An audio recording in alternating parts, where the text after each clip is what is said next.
ஏய், யார்கிட்ட பேசுற? அண்ணா என் ஃப்ரெண்ட் கிட்ட.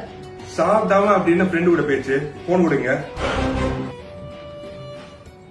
ஹலோ, யார் பேசுறது? ஹலோ, நான் பூஜா பேசுறேன். இருந்தாலும் சாப்பிட்டு போய் பேசு, சரியா? அண்ணன் நம்பர்ல இருந்து காலா. அவங்க அண்ணாவை மட்டும் எடுத்துடக்கூடாது. ஹலோ, ஹாய், நான் அபி பேசுறேன். யாரு பேசுறீங்க? தீபிகாவோட அண்ணன். ஓ, சாரி, ஒரு மிஸ் அண்டர்ஸ்டாண்டிங் ஆயிடுச்சு. It's okay.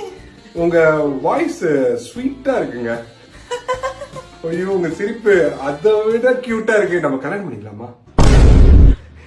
எங்கடா வந்து மாட்டிக்கிட்டு நானு. ஐயோ, இப்ப என்ன பண்றதுன்னே தெரியலையே. ஏய், யார்கிட்ட பேசிருக்க? போன் என்கிட்ட கொடு. ஹலோ, யார் பேசுறது? ஹலோ, நான் பிரியா பேசுறேன். வாவ், உங்க வாய்ஸ் ரொம்ப ஸ்வீட்டா இருக்கு.